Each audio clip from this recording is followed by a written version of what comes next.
The great hall of the Galactic Confederation buzzed with angry voices.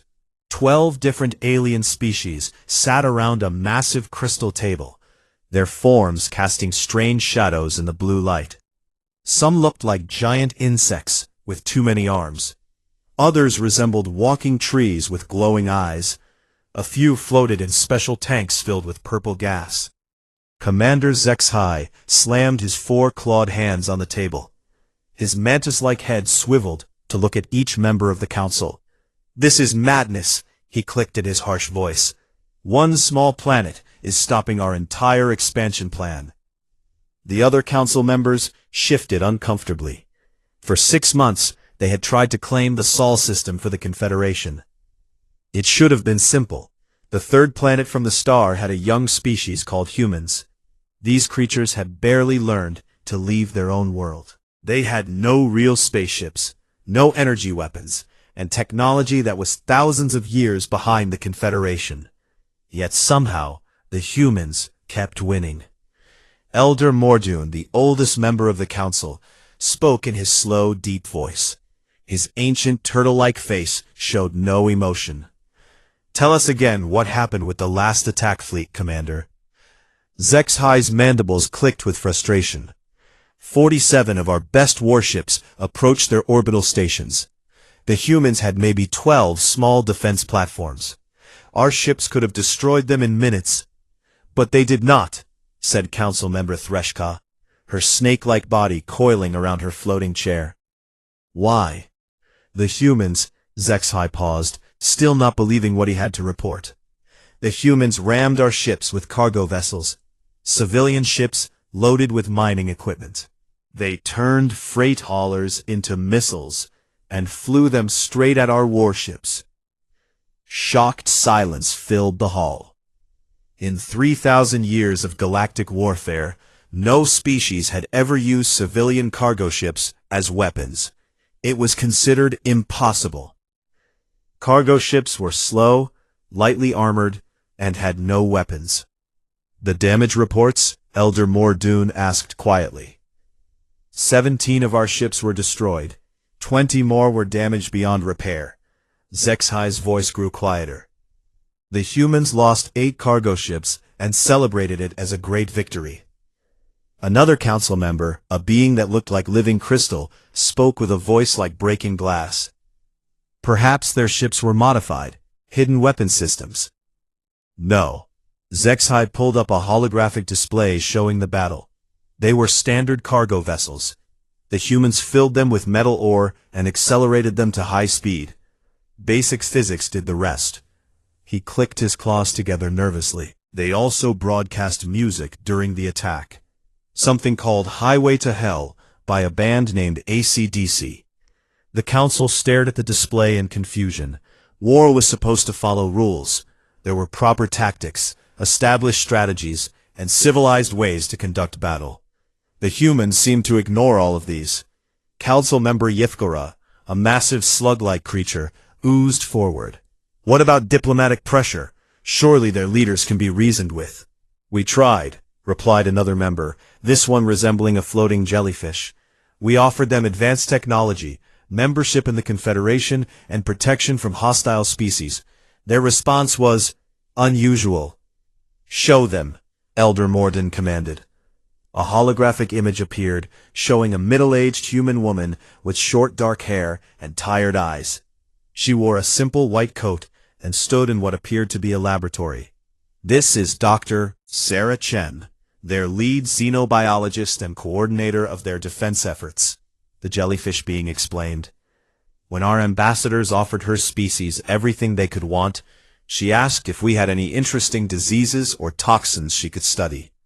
She seemed more excited about alien bacteria than our offer of faster-than-light travel." The recording began to play. Dr. Chen's voice was calm and curious as she spoke to the alien diplomats. "Thank you for the generous offer, but we're quite busy at the moment. However, if you have any examples of silicon-based viruses or quantum-level parasites, I'd love to examine them. We're always looking to expand our biological databases." The recording ended. The council sat in uncomfortable silence. She wanted to study our diseases, Threshka said slowly, as research materials. That is not normal, Withgora agreed. Commander Zexai stood up, his forearms spread wide. This is why I say we should deploy everything we have. Overwhelming force. End this quickly before they spread to other systems. The cost would be enormous, Elder Mordoon pointed out. And the humans have already proven they do not fight as expected. What if they find a way to turn our own weapons against us? Then what do you suggest, Elder? Zexai demanded. We cannot leave them alone. They are already building more ships, expanding to other planets in their system. Soon they will develop their own jump drives. Elder Mordoon was quiet for a long moment. His ancient eyes seemed to look into the distance. Finally, he spoke a single word that made the entire council freeze. Shade. The temperature in the hall seemed to drop several degrees. Even Commander Zexai stepped back from the table. You cannot be serious, whispered the crystal being. The shade has not been deployed in over 300 years, Threshka said, her coils tightening around her chair.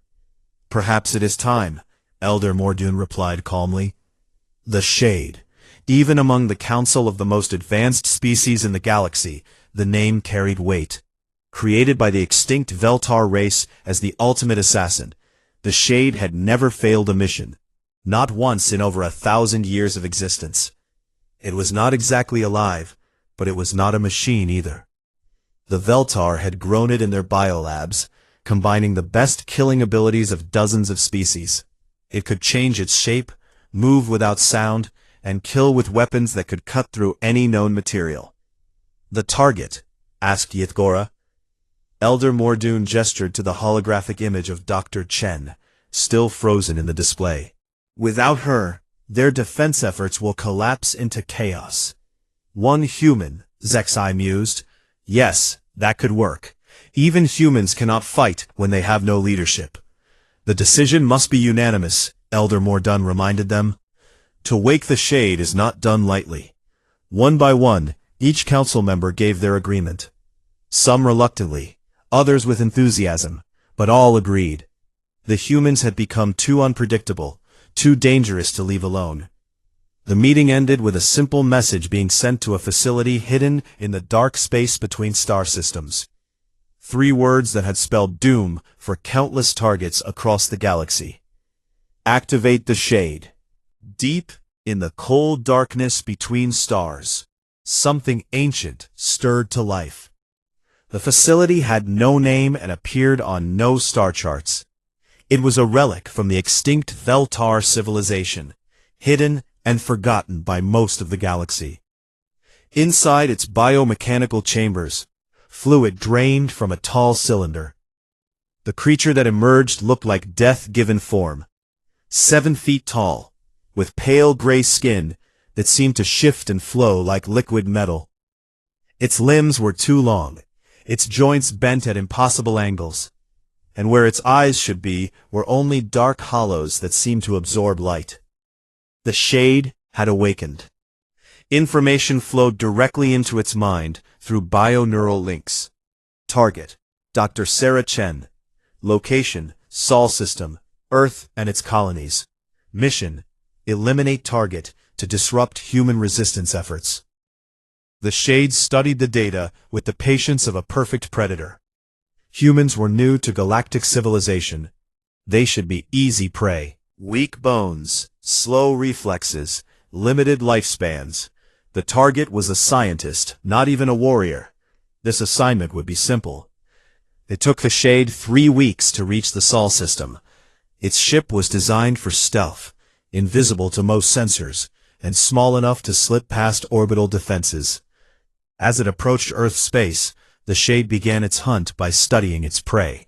Dr. Sarah Chen lived and worked on Luna Station, humanity's largest research facility built on their moon. The shade observed her daily routine through hacked security cameras and intercepted communications. She woke at 0500 hours, worked until 2300 hours, and slept for only 4 hours before starting again. This puzzled the shade. According to its biological data, humans required 8 hours of sleep to function properly. Yet this human seemed to operate on half that amount without showing signs of exhaustion. She moved between computer terminals and alien artifact displays with quick, efficient movements. Her hands never shook, even when handling dangerous materials. Her eyes stayed focused, even after 16 hours of continuous work. More data came in as the Shade continued its surveillance. Dr. Chen had been living in space stations and low-gravity environments for most of her adult life. She had been exposed to dozens of alien technologies, diseases, and energy sources. She had survived 3 attempts by other species to poison human diplomatic teams. Still, she was only human. The Shade had killed beings far more dangerous than any single human could be. The assassination site would be perfect. Luna Station's research levels were often empty at night. Dr. Chen frequently worked alone in Laboratory 7, studying captured alien weapons and technology. The facility's security was designed to keep people out, not to protect someone already inside. The Shade chose its moment carefully. It would replace one of Chen's research assistants, someone who had clearance to enter the laboratory. Dr. Marcus Webb, a young human who often brought Chen coffee during her late-night work sessions. Infiltrating the station was almost too easy. The Shade's shape-shifting abilities allowed it to mimic Webb's appearance perfectly. It copied his voice, his mannerisms, even his slightly nervous habit of adjusting his glasses. Security scanners read the Shade as fully human, a simple trick of manipulating its biosignature. The Shade entered Luna Station at 2100 hours, just as the day shift was ending. Most researchers had gone to their quarters or to the station's recreational areas. Only a few dedicated scientists remained in the lower levels, working on projects too important to abandon for sleep. Laboratory 7 was exactly as the Shade expected. Bright white walls lined with displays showing alien artifacts. Computer terminals hummed quietly, and at the far end of the room, Dr. Sarah Chen sat hunched over a microscope, examining some kind of crystalline structure. The Shade approached slowly, wearing Webb's face and carrying a cup of coffee. Its internal weapon systems were already preparing. Monomolecular cutting edges extended from its fingers, invisible to human eyes. Toxin dispensers loaded with 17 different lethal compounds. Neural disruptors that could stop a human brain in seconds. Dr. Chen, the Shade called out in Webb's voice, "I brought your coffee." Chen looked up from her work. Her dark eyes were tired, but alert. She smiled briefly. "Thanks, Marcus. Just set it on the counter. I'm almost done with this analysis." The Shade moved closer, studying its target. Chen looked exactly as expected. Average human height, dark hair pulled back in a simple style, wearing a standard research coat. Nothing about her suggested any special abilities or hidden defenses. "Working late again?" the Shade asked, maintaining Webb's conversational tone while positioning itself for the kill. "You know how it is," Chen replied, making notes on her tablet. "These alien crystal matrices won't decode themselves. Plus, I want to finish this before the morning briefing with Earth Command." The Shade was now within striking distance. It calculated 17 different ways to kill the target, each one quick and silent. The mission would be complete in seconds. But something made it pause. Chen had looked up from her work again, and her expression was different. Not suspicious exactly, but curious. Her eyes moved over the Shade's disguised form with the same scientific attention she had been giving to the alien artifacts. "Marcus," she said slowly, "how long have you been standing in the doorway?" The Shade felt a moment of confusion. It had been moving normally, copying Webb's usual behavior patterns. "Just arrived," it replied. Chen set down her stylus and turned to face the Shade directly. "Because I could have sworn I saw you leave about 20 minutes ago. Something about meeting Jennifer for dinner in the mess hall." This was not in the intelligence reports. The Shade had no information about Webb's dinner plans. It quickly adapted, as it always did. Change of plans. Thought you might need coffee more than I needed dinner. Chen nodded slowly, but her eyes never left the Shade's face. She was studying it the way she studied her alien specimens.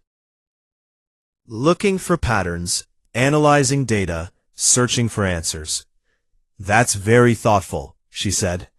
But Marcus, why are you wearing yesterday's clothes? The Shade looked down at its disguised form. The clothing was an exact replica of what Webb had worn the previous day, copied from security footage. It had not thought to update the wardrobe. Laundry day, it said. And your glasses are different. The Shade's replica glasses were identical to Webb's current pair. But Chen was right.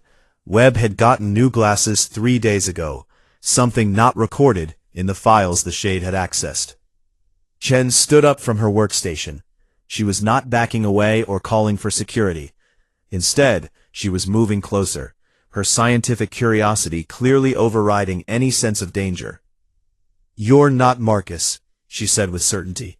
The question is, what are you? The Shade dropped its human disguise and revealed its true form. 7 feet of bioengineered death stood before the human scientist, weapons extending from its arms like liquid metal taking shape. Dr. Chen's reaction was the most unexpected thing the Shade had encountered in centuries of perfect kills. She pulled out her tablet and began taking notes. Fascinating, she murmured, completely ignoring the fact that she was facing the galaxy's most deadly assassin. Shape-shifting capabilities, biomechanical integration, and that's definitely Veltar biotechnology. I thought their entire species was extinct. The Shade had never encountered a reaction like this. In over 1,000 years of perfect assassinations, every target had responded with fear, anger, or desperate attempts to escape. Dr. Sarah Chen was taking notes. The biomechanical integration is remarkable, she continued, her stylus moving rapidly across her tablet screen. How do you maintain cellular cohesion while shapeshifting? And these weapon systems, are they grown or manufactured? The Shade's dark eye sockets focused on the human scientist. This was not how assassinations were supposed to proceed. The target should be terrified, begging for mercy, or at least trying to run. Instead, Chen seemed genuinely excited to meet it. You are going to die, the Shade said, in its true voice, which sounded like wind through dead leaves. Well, yes, eventually, Chen replied absently, but statistically speaking, I'm more likely to die from radiation exposure or equipment failure than from, what would you classify yourself as? Biological weapon? Artificial life form? Some kind of hybrid? The Shade extended its primary weapon, a crystalline blade that emerged from its right arm. The weapon vibrated at frequencies that could disrupt matter at the molecular level. It had cut through starship hulls, energy shields, and the strongest armor known to galactic civilization. This blade can cut through anything, the Shade informed its target. Shen looked up from her tablet with interest. Oh, that's fascinating. Monomolecular edge with some kind of vibrational component? And I'm detecting quantum field fluctuations around the cutting surface.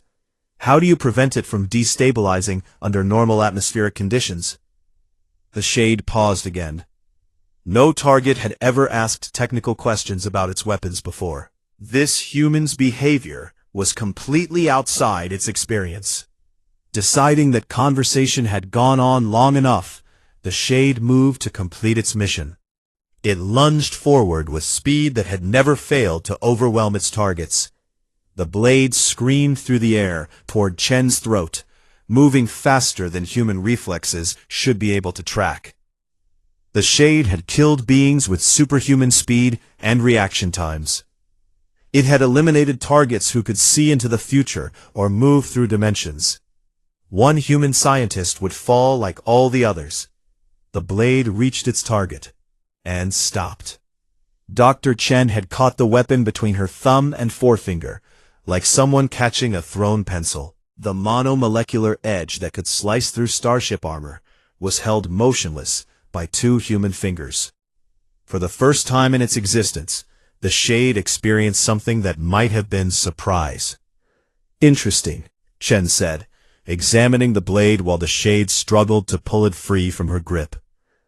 "The quantum disruption field is quite elegant, but it's calibrated for standard galactic materials. Did your creators not account for carbon-based bone structures that have been modified by long-term low-gravity exposure?" The Shade pulled harder, using strength that could bend steel. The blade did not move. "You see," Chen continued as if giving a lecture to students, "humans who live in space stations and lunar colonies for extended periods develop significantly increased bone density. My skeletal structure is currently about 3 times denser than a planet-bound human. That's still within normal parameters for what we call space-adapted humans." The Shade finally managed to retract its blade, stumbling backward from the unexpected resistance. It quickly extended razor-sharp claws from all of its fingers, weapons designed to penetrate any known armor. Chen watched with academic interest as the Shade slashed at her, with movements too fast for normal human vision to follow. The claws struck her arms, her torso, her neck, and left only shallow scratches. "Remarkable," she said, examining the barely visible marks on her skin. "Your claws are designed to penetrate standard biological tissue, but human keratin production adapts quite well to cosmic radiation exposure. I've been working in high-radiation environments for 15 years. My skin is probably tougher than most light armor plating." The Shade backed away, its biomechanical mind trying to process what was happening. Its primary weapons were ineffective. This had never happened before. It switched tactics, emitting a high-frequency sonic pulse designed to disrupt neural function in carbon-based life forms. The sound wave hit Chen at point-blank range, a frequency that should have instantly shut down her nervous system. Chen tilted her head slightly, like someone listening to distant music. "Can you modulate that frequency? I've been working on a theory about sonic resonance in crystalline alien technology, and this might be exactly what I need to test it." The Shade's sonic attack had not only failed, the target was asking it to adjust the settings for her research. Desperate now, the Shade opened ports along its arms and released a cloud of toxic gas. The mixture contained 17 different compounds, each one lethal to known carbon-based life forms. The laboratory filled with a deadly purple mist. Chen coughed once, waved her hand to clear the air, and continued taking notes. "Impressive delivery system," she said, her voice slightly hoarse but otherwise unaffected. "I'm detecting at least 12 different neurotoxins, and what appears to be a modified version of Alterian nerve gas. Unfortunately for you, I've been developing immunity protocols for alien biochemistries for the past 3 years. Part of the job requirements when you're Earth's primary xenobiology specialist." The Shade stared at its target in something approaching panic. Every weapon system had failed. Every killing technique had proven useless.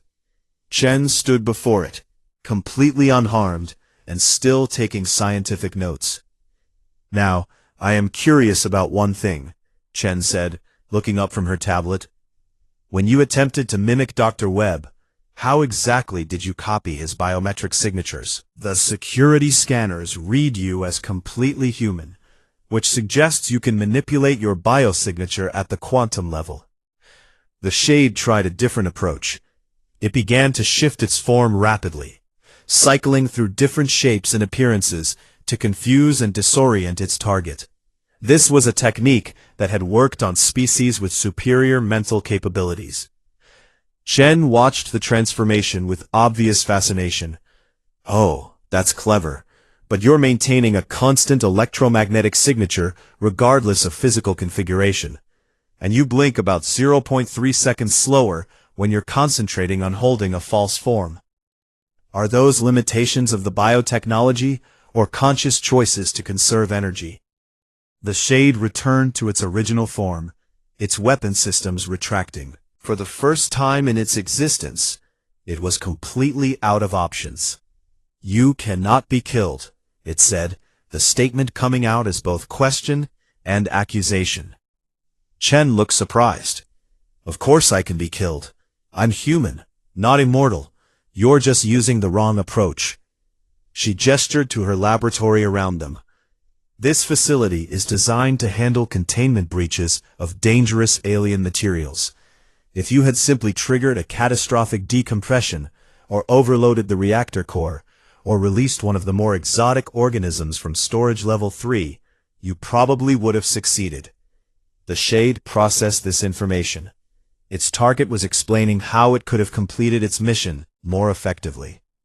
"Instead," Chen continued, "you relied on direct physical attacks against someone who has spent decades adapting to the most hostile environment known, outer space.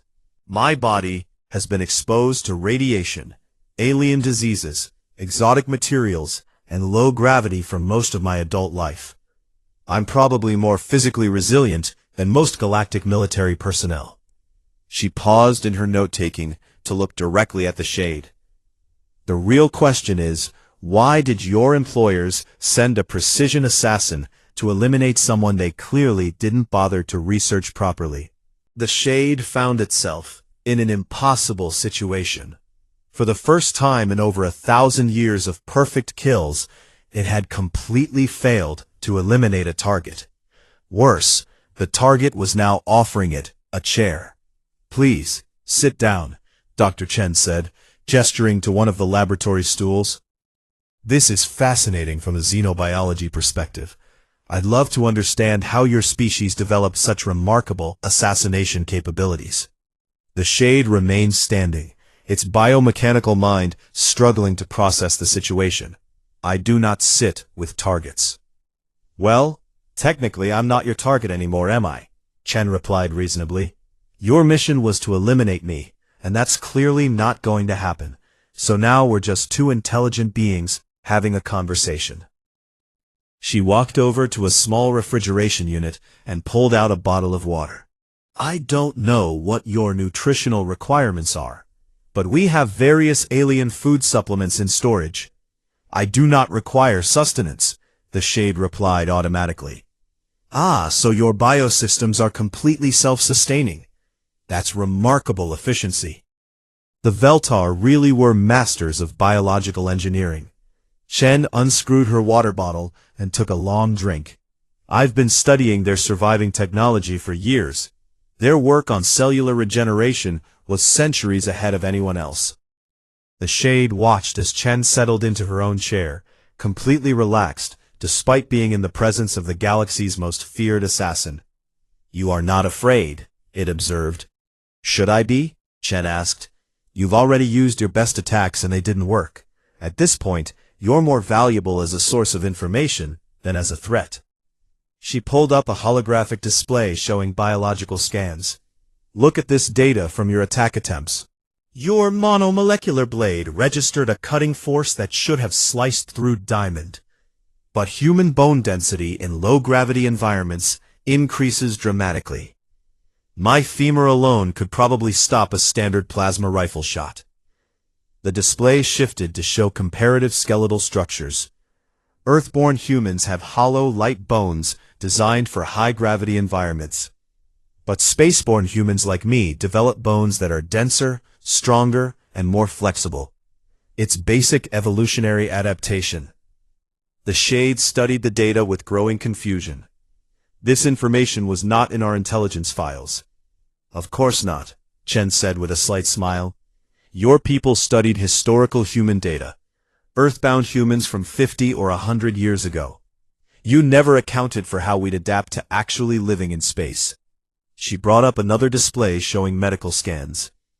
"Look at my cardiovascular system. Enlarged heart, increased lung capacity, modified blood chemistry for handling radiation exposure. My reflexes test about 40% faster than baseline human norms. And my immune system," she shook her head in amazement. "I've been exposed to alien pathogens from 17 different species. My body produces antibodies that don't even exist in Earth's medical databases." The Shade processed this information with the methodical precision of a biomechanical computer. You are not a normal human. Actually, I'm completely normal, Chen corrected. For a space-adapted human, there are about 50 million of us, spread across Earth's colonies and stations. We're what happens when you take an already adaptable species and expose them to the most challenging environment possible for several generations. She stood up and walked over to one of her specimen displays. Your employers made a fundamental error in reasoning. They looked at historical human capabilities and assumed those represented our limits. They didn't account for real-time evolutionary adaptation. The Shade followed her movement with its dark eye sockets. Evolution requires thousands of years. For most species, yes, Chen agreed. But humans are remarkably plastic, genetically speaking. We adapt quickly to new environments, new challenges, new threats. It's one of our defining characteristics. She gestured to the alien artifacts around the laboratory. In just 60 years, we've gone from barely leaving our own planet to successfully reverse engineering technology from dozens of different alien civilizations. My own research has unlocked biotechnology that your people considered impossible for such a young species. The Shade was beginning to understand the scope of the galactic power's miscalculation. Your resistance efforts are based on this adaptation? Partly, Chen said, pulling up tactical displays showing human defense strategies. But it's more than that. Your people think in terms of conventional warfare, set-piece battles, superior technology, overwhelming force. Humans think in terms of creative problem-solving. The displays showed the recent battle where human cargo ships had destroyed a fleet of advanced alien warships. Those freight haulers weren't modified or weaponized. We just loaded them with dense materials and used basic physics. Kinetic energy weapons scaled up to ship size. It was considered impossible, the Shade said. Only because no one had tried it before, Chen replied. Humans have a saying, if it's stupid but it works, it's not stupid. We're very good at finding solutions that nobody else would think of. She brought up another tactical display, showing orbital defense patterns. When your people tried to establish blockades around our colonies, we started launching supply runs using solar wind acceleration and gravity slings. Zero energy expenditure, impossible to track, and completely unpredictable arrival times. The Shade studied the data with growing alarm. These techniques could be used against any galactic civilization. Oh, absolutely, Chen said cheerfully. We've already started adapting them for different scenarios. The beauty of human tactics is that they scale up very well. She turned back to face the Shade directly, which brings us to the real problem with your mission. Even if you had succeeded in killing me, it wouldn't have stopped anything. You coordinate human resistance efforts, the Shade protested. I coordinate one aspect of our defense research, Chen corrected. But there are thousands of other researchers, tacticians, engineers, and problem solvers working on this. Human society doesn't depend on individual leaders the way most galactic civilizations do. She gestured to her tablet, which was still recording data from their encounter. By tomorrow morning, everything I've learned from studying you will be distributed to research teams across 50 different colonies. Your capabilities, your limitations, your attack patterns, all of it will become part of our collective knowledge base. The Shade felt something it had never experienced before. The sensation of being studied, rather than being the one doing the studying. You are treating me as a research specimen. Well, yes, Chen said matter-of-factly. You're the first intact example of Veltar biotechnology we've ever encountered. The data I'm collecting will advance our understanding of biomechanical systems by decades. She showed the Shade her tablet screen, filled with detailed scans and measurements. Your cellular regeneration matrix alone could revolutionize human medical technology. And your shape-shifting capabilities suggest applications for space exploration that we never considered. You would use my technology against my creators, the Shade said. Your creators are extinct, Chen pointed out gently. And the galactic powers who sent you have been trying to conquer us for months. At this point, any technology that helps us defend ourselves is fair game. The Shade was quiet for a long moment, processing the full implications of its failed mission. Not only had it failed to eliminate its target, but it had provided that target with valuable intelligence about galactic capabilities. I must report to the Council, it said finally. Of course, Chen agreed, but before you go, I have a question. What did they tell you about humans? That you were a young, weak species with primitive technology, the Shade replied. Easy targets. Chen nodded thoughtfully. And now? The Shade looked around the laboratory, at the displays showing human adaptations and tactical innovations, at the scientist who had casually defeated the galaxy's most feared assassin. Now, it said slowly, I think the galaxy has made a terrible mistake. 3 hours later, the Shade sat across from Dr. Chen in Luna Station's cafeteria, holding a cup of something humans called coffee. The hot liquid served no nutritional purpose for its biomechanical systems, but Chen had insisted it was part of the human experience of conversation. So let me understand this correctly, the Shade said, its voice still carrying that wind through dead leaves quality. Your entire species has been living in space for only 60 years? More or less, Chen replied, sipping her own coffee. We had some orbital stations and lunar outposts before that, but serious space colonization really began about 60 years ago. Why? Most galactic species require centuries to adapt to space environments, the Shade explained. The Kethmar needed 400 years before they could live permanently off their homeworld. The Vrex took nearly 600 years to develop space-suitable physiology. Chen made notes on her ever-present tablet. Interesting. That suggests human adaptability is significantly higher than galactic norms. What about the Veltar? How long did it take them? The Veltar were different, the Shade said carefully. They engineered their own evolution rather than waiting for natural adaptation. It is why they became extinct. Ah, Chen said with understanding.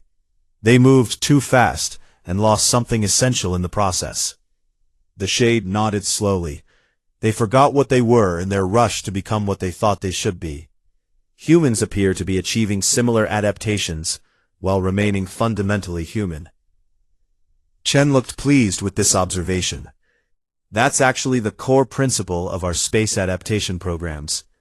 Enhance human capabilities without losing human nature. So far, it seems to be working.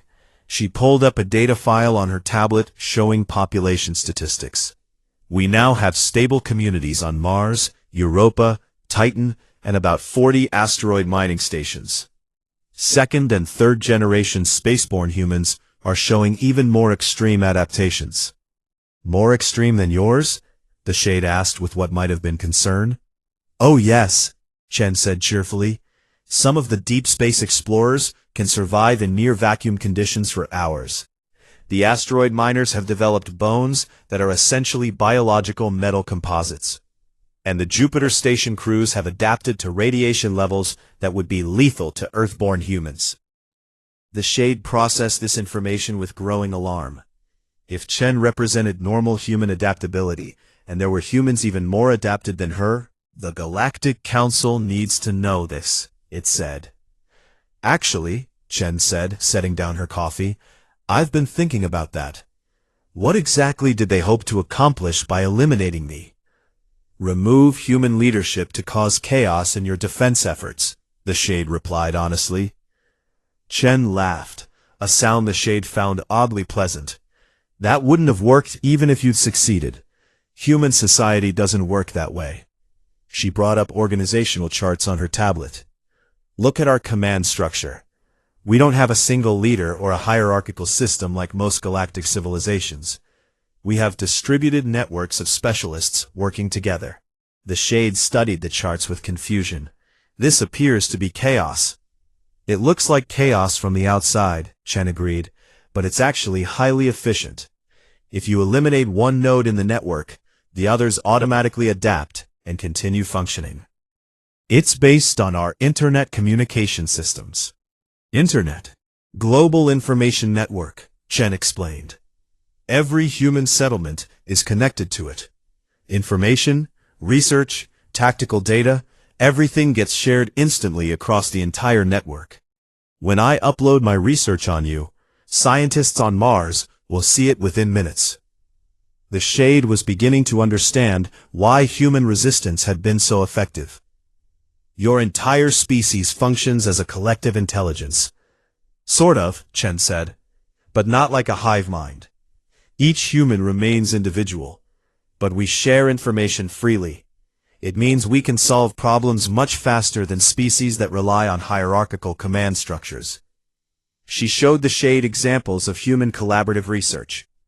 When the first alien probe arrived in our system, we had working translations of their language within 6 hours. Not because we had amazing linguists, but because we had thousands of people working on the problem simultaneously and sharing their results. The Shade was quiet for several minutes, processing the implications. Finally, it spoke the thought that had been forming in its biomechanical mind. The Galactic Council fundamentally misunderstands human civilization. Yes, Chen said simply. They looked at our technology level and assumed we were primitive. They looked at our short history in space and assumed we were weak.